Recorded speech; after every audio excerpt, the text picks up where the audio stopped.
पिछली वीडियो में हमने द्रव्य का एक क्लासिफिकेशन देखा था on the basis of origin या फिर उत्पत्ति भेद से द्रव्य का वर्गीकरण। इस वीडियो में हम द्रव्य के फर्दर क्लासिफिकेशन देखेंगे। उससे पहले हमें कारण द्रव्य और कार्य द्रव्य की जानकारी होनी चाहिए कि आखिर ये होते क्या हैं। तो द्रव्य जो होते हैं दो टाइप के होते हैं, कारण द्रव्य और कार्य द्रव्य, जिसका वर्णन आचार्य चरक ने किया है। कारण द्रव्य वो होते हैं जो कार्य द्रव्य को उत्पन्न करते हैं। तो पहले देखते हैं कारण द्रव्य हैं कौन कौन से।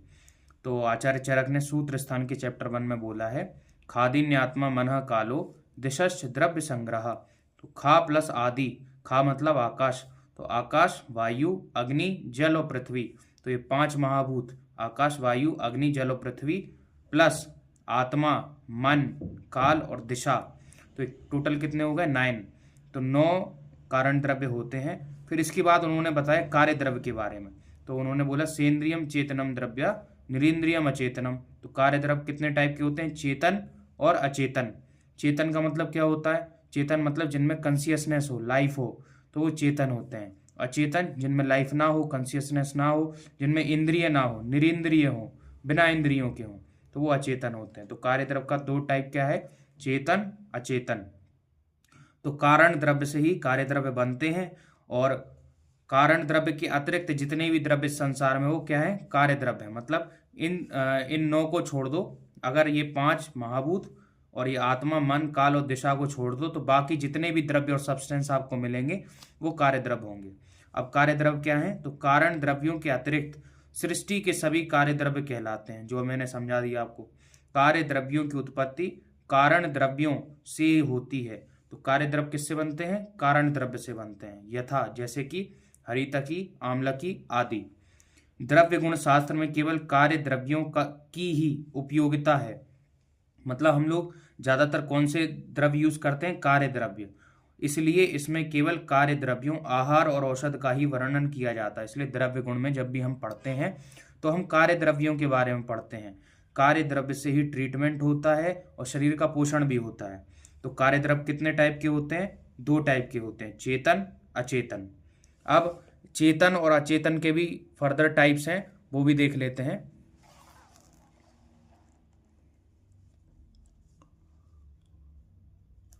तो चेतन भी 2 टाइप का होता है, बहिरंतस चेतन और अंतस चेतन। बहिरंतस चेतन मतलब बाहर और अंदर दोनों जगह क्या है, चेतना है, मतलब कॉन्शियसनेस है। तो जिन्हें हम जांगम भी बोलते हैं, मतलब जो मूव करते हैं, जो मतलब अंदर से भी चेतन है और बाहर से भी चेतन है, तो उन्हें बहिरंतस चेतन बोला जाता है। और दूसरा नाम उनका क्या है, जांगम। और दूसरे टाइप के हैं अंतस चेतन, जिनमें केवल अंदर चेतना रहती है, उन्हें हम औद्भिद बोलते हैं। इनमें पेड़ आते हैं, इनमें ह्यूमन बींग्स एनिमल्स आते हैं। तो जांगम के 4 टाइप होते हैं, जरायुज, अंडज, स्वेदज और उद्भिज। और अंतस चेतन जिसको औद्भिद भी बोलते हैं, इसके भी 4 टाइप होते हैं, वनस्पति, वीरुद, वानस्पत्य और औषधि। अब अचेतन में क्या आता है, तो अचेतन को हम भौम भी बोलते हैं और पार्थिव भी बोलते हैं। इनके 2 टाइप होते हैं, प्राकृत और कृत्रिम। प्राकृत मतलब नेचुरली अकरिंग, और कृत्रिम मतलब जो हम आर्टिफिशियली बनाते हैं। अब इसी को उन्होंने फिर से बोल दिया योनि भेद से द्रव्य। तो ये भी योनि भेदी है, बस इसको उन्होंने दोबारा बता दिया है कि तत् पुनः त्रिविधम गेयम जंगम औद्भिद पार्थिवम। तो आचार्य चरक ने सूत्र स्थान में क्या बोला है कि योनि भेद से द्रव्यों को 3 वर्गों में विभाजित किया गया है, जैसे कि जांगम द्रव्य, औद्भिद द्रव्य और पार्थिव द्रव्य, जो अभी हमने ऊपर देख लिए। अब जांगम द्रव्य क्या होते हैं, तो जिनमें गमन आदि क्रियाएं होती है, मतलब जो मूवमेंट कर सकते हैं, जो एक स्थान से दूसरे स्थान में गमन करें, उनसे प्राप्त होने वाले द्रव्यों को जांगम द्रव्य कहते हैं। इससे हम समझ सकते हैं एनिमल प्रोडक्ट। और ये कितने टाइप के होते हैं, 4 टाइप के, जरायुज, अंडज, स्वेदज और उद्भिज। जरायुज मतलब जो जरा से उत्पन्न हो, जरायु से, जरायु मतलब प्लेसेंटा से। अंडज मतलब जो अंडे से उत्पन्न हो। स्वेदज मतलब जो पसीने से उत्पन्न हो। और उद्भिज मतलब जो जमीन से उत्पन्न हो। तो पहले एक एक को डिटेल में देखते हैं। तो पहले देखते हैं जरायुज। जरायुज मतलब जो जीव जंतु या प्राणी गर्भाशय में जरायु से आवृत रहते हैं। आवृत मतलब कवर रहते हैं, तो मतलब जो भी प्लेसेंटा से डेवलप होते हैं वो जरायुज में आते हैं। यथा जैसे कि मनुष्य, पशु आदि। जरायुज प्राणियों से प्राप्त होने वाले द्रव्यों को जरायुज जांगम द्रव्य कहते हैं, जैसे कि गोरोचन, दुग्ध और कस्तूरी। गोरोचन जो होता है, गाय के पित्त को गोरोचन बोला जाता है।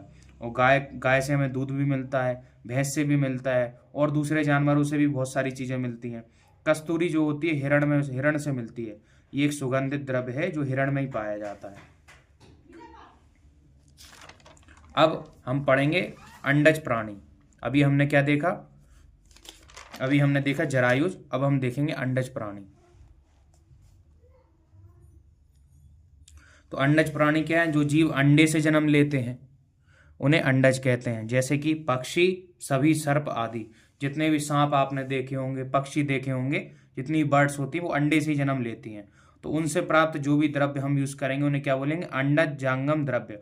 और पहले जो हमने यूज किया था उसको क्या बोला था? तो जैसे कि अभी हमने अंडे से लिया तो उसे अंडज जांगम द्रव्य बोल दिया। पहले हमने जरायुज प्राणियों से लिया था तो उसको जांगम जरायुज द्रव्य बोल दिया था। अब है जैसे कि इसमें हम जैसे पक्षी का मांस भी ले सकते हैं, ठीक है। कुछ लोग तो सांप को भी खाते हैं। तो मतलब जो भी अंडज प्राणियों से उत्पन्न जो भी हमें प्रोडक्ट मिल रहा है तो वो जांगम द्रव्य में आएगा, अंडज जांगम द्रव्य में। फिर इसके बाद है स्वेदज प्राणी। तो जो जीव मनुष्य या पशुओं के स्वेद से या भूबाष्प से उत्पन्न होते हैं उन्हें स्वेदज कहते हैं। मतलब जो पसीने से उत्पन्न हो, या फिर जैसे कि जमीन में से भी जब गर्मियों के टाइम जब बरसात हो जाती ना तो जमीन से भी भाप सी निकलती ऊपर, तो उसे भूबाष्प बोला जाता है। तो उस टाइम जो भी मतलब प्राणी निकलते हैं या जो भी जीव बनते हैं, जो भी जीव आते हैं उन्हें हम क्या बोलते हैं? स्वेदज प्राणी बोलते हैं। जैसे कि कृमि, कीट, पिपीलिका आदि। कृमि मतलब कीड़े, कीट पतंग जो कि कॉमन है। मतलब हम ज़्यादातर कीट पतंग कब देखते हैं? ये हमें दिखते हैं गर्मियों के मौसम में। पिपीलिका, चिंटी, जिनको हम एंड्स भी बोलते हैं, तो ये स्वेदज प्राणी में आते हैं। फिर इसके बाद उद्भिज प्राणी। उद्भिज मतलब जो जमीन से फाड़ के वो बाहर निकले। तो जो जीव कुछ समय पृथ्वी के अंदर रहकर पुनः पृथ्वी को भेद कर बाहर आते हैं उन्हें उद्भिज कहते हैं। यथा जैसे इंद्रगोप, मेंढक, शतपदी आदि। अब इसमें क्या होता है? जैसे कि मेंढक है तो मेंढक क्या होता है? जब मेल और फीमेल जब मेट करते हैं तो फर्टिलाइज्ड एक एग बनता है, और उस फर्टिलाइज्ड एग क्या होता है? जमीन की जो दरारें होती हैं उनमें फंस जाता है, और लार्वल स्टेज के थ्रू, मेटामॉर्फोसिस के थ्रू उसका डेवलपमेंट होता है, और फाइनली वो एक जीव में कन्वर्ट होता है। तो उसी को हम उद्भिज प्राणी बोलते हैं। अब इसके बाद अभी हमने जांगम द्रव्य का वर्गीकरण देखा। अब हम देखेंगे औद्भिद द्रव्यों का वर्गीकरण। तो औद्भिद द्रव्य कैसे थे? केवल अंतस चेतन थे। इनमें चेतना किधर थी? केवल अंदर की तरफ थी। तो इसमें क्या आ जाएंगे? पेड़ पौधे आ जाएंगे। ये भी 4 टाइप के होते हैं: वनस्पति, विरुद्ध, वानस्पत्य और औषध। अब वनस्पति क्या है? तो जिन द्रव्यों में पुष्प के बिना ही फल आ जाएं उन्हें वनस्पति कहते हैं। यथा जैसे कि गूलर, बट, प्लक्ष आदि।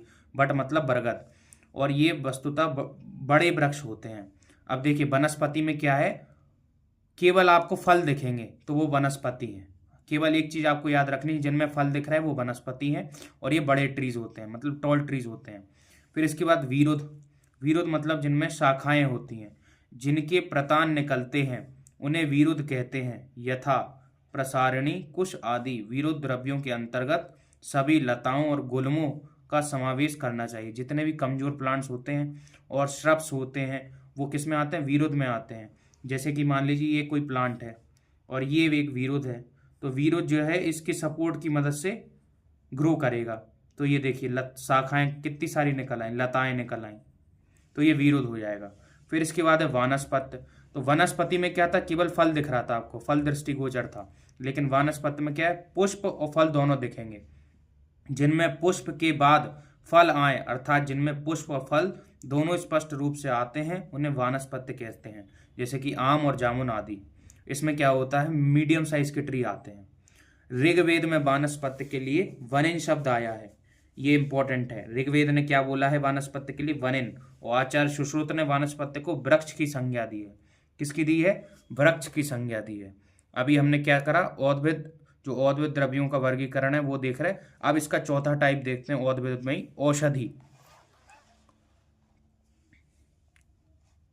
तो औषधि मतलब जो है, जैसे कि मान लीजिए खेत में गेहूं होता है, तो गेहूं का बीज जब हमें मिल जाता तो गेहूं का प्लांट जो होता खत्म हो जाता।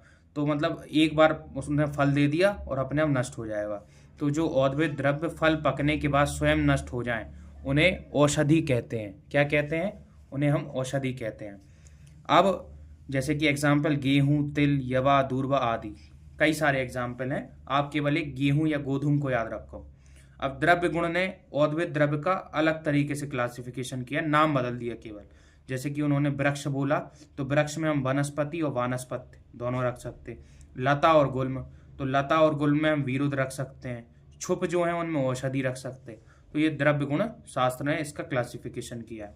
अब भौम द्रव्य या पार्थिव द्रव्य या फिर अचेतन द्रव्य जिनमें चेतना नहीं होती, दो टाइप के होते हैं, प्राकृतिक और कृत्रिम।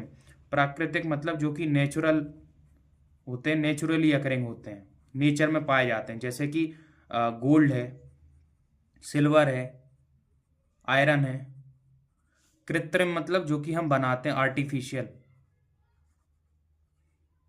जैसे कि इसमें आ गया आपका ब्रॉन्ज आ गया, ब्रास आ गया, कांसा आ गया, टिन आ गया, तो ये आते हैं कृत्रिम में। अब देखेंगे हम नेक्स्ट टाइप ऑफ क्लासिफिकेशन, प्रयोग भेद से द्रव्य का वर्गीकरण। तो दो प्रयोग भेद से दो टाइप होते हैं, एक होते हैं औषध द्रव्य और एक होते हैं आहार द्रव्य।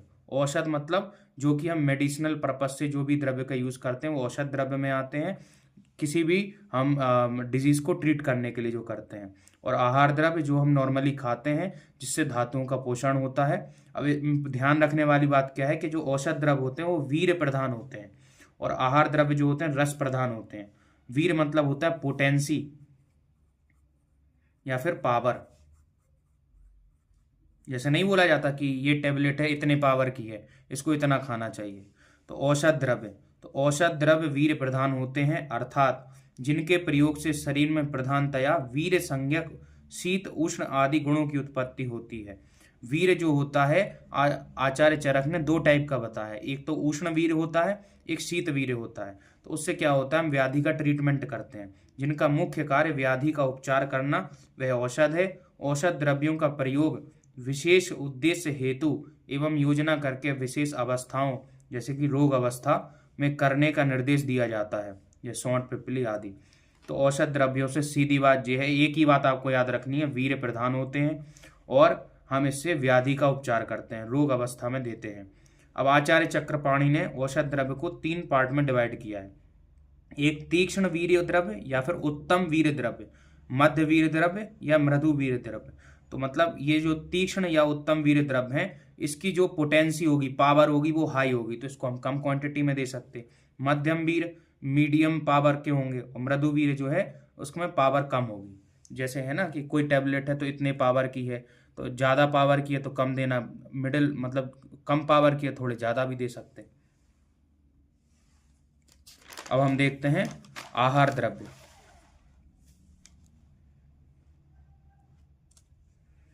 आहार द्रव्य क्या है, जिसका मुख्य कार्य शरीर का पोषण करना हो, मतलब जो चीज भी हम खाते हैं वो आहार द्रव्य में आती है। ये द्रव्य शरीर की वृद्धि मतलब शरीर का डेवलपमेंट और रक्षा मतलब इम्यूनिटी पावर में प्रयोग होते हैं।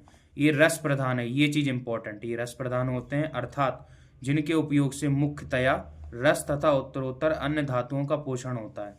सीधी बात, जो भी हमारे शरीर में नरिशमेंट मतलब जो भी डेवलपमेंट जिनकी वजह से डेवलपमेंट होता है हमारे शरीर का और न्यूट्रिशन हमें प्रोवाइड होता है, वो आहार द्रव्य में आते हैं। अब लास्ट टाइप क्या है, प्रभाव भेद से या फिर दोष भेद से। तो ये भी 3 टाइप के होते हैं, दोष प्रशमन, धातु प्रदूषण और स्वास्थ्य हित द्रव्य। आचार्य चरक ने सूत्र स्थान में बोला है, किंचित दोष प्रशमनम किंचित धातु प्रदूषणम स्वस्थ वृत्तौ मतम किंचित त्रिविधम द्रव्यम उच्यते। किंचित दोष प्रशमनम, एक तो होते हैं जो दोष को शमन करते हैं, दोष जैसे बड़े हुए दोष हों तो उसको मतलब बैलेंस कर देते हैं, कम कर देते हैं, अपने लेवल में लेके आते हैं, बड़े हुए को एक बैलेंस में कर देते हैं। धातु प्रदूषण, जो धातुओं को प्रदूषित करते हैं, और स्वस्थ वृत्तौ, जो हेल्थ को मेंटेन करके रखते हैं। पहला पढ़ेंगे हम दोष प्रशमन। तो कुछ द्रव्य अपने प्रभाव से कुपित दोषों को शांत करते हैं, उन्हें शमन द्रव्य कहते हैं। दोष प्रशमन से द्रव्य 3 प्रकार के होते हैं। 3 प्रकार कैसे, एक जो बड़े हुए वात का शमन करेगा वो वात समशमन द्रव्य हो जाएगा, जो बड़े हुए पित्त का को बैलेंस करेगा या उसको घटाएगा तो पित्त समशमन द्रव्य हो जाएगा, और जो बड़े हुए कुपित कफ का शमन करेगा वो कफ समशमन द्रव्य हो जाएगा। तो कोई भी एक एग्जाम्पल आप याद कर सकते हैं, जैसे वात समशमन द्रव्य में आप ये पुनर्नवा कर सकते, मतलब जो बात को कम कम करता हो, बढ़े हुए बात को बैलेंस में करता हो या कम करता हो। पित्त सम समन में आप चंदन को याद कर सकते, सारीवादी याद कर सकते। कफ सम समन या कफ समन द्रव्य में आप पिप्पल्यादि या वचादि को याद कर सकते। फिर होते हैं धातु प्रदूषण। यहाँ धातु केवल सप्त धातु की बात नहीं हो रही, यहाँ धातु से मतलब है दोष, धातु और मल, तीनों चीजें। क्या क्या है? दोष भी है, धातु भी है, मल भी है। जब तीनों चीजें कुपित होती हैं, मतलब हम ऐसे द्रव्य खा रहे हैं जिनसे हमारा दोष भी बिगड़ रहा, धातु भी बिगड़ रहा और मल भी बिगड़ रहा है, मल में भी विकृति आ रही, दोष में भी, धातु में भी, तो धातु प्रदूषण में आएंगे। कुछ द्रव्य अपने प्रभाव से शरीरस्थ समावस्था में स्थित दोषों को, रसादि धातुओं को तथा समावस्था में स्थित मल मूत्रों को दूषित करते हैं, उन्हें धातु प्रदूषण द्रव्य कहते हैं। जैसे कि विष, यव, मंदक आदि। जैसे वात कोपन द्रव्य वात को कोपित करेंगे, वात कोपन। पित्त कोपन द्रव्य जो पित्त को कुपित करेंगे। कफ कोपन द्रव्य जो कि कफ को कुपित करेंगे। लास्ट होते हैं स्वस्थ हित द्रव्य। तो स्वस्थ हित द्रव्य क्या होते हैं? तो स्वस्थ हित द्रव्य मतलब जो कि आप जिनको खाने से आपकी हेल्थ जो है वो मेंटेन बनी रहेगी, जो दोषों को सम अवस्था में बनाए रखें, उसे स्वस्थ हित द्रव्य कहते हैं। अब इसमें जैसे कि बहुत सारे एग्जाम्पल हैं, जैसे गाय का घी, गोघृत, गोदुग्ध गाय का दूध, मृद्विका, मृद्विका मतलब अंगूर या फिर दाख, शर्करा चीनी, रक्तशाली जो लाल चावल आते हैं ना वो,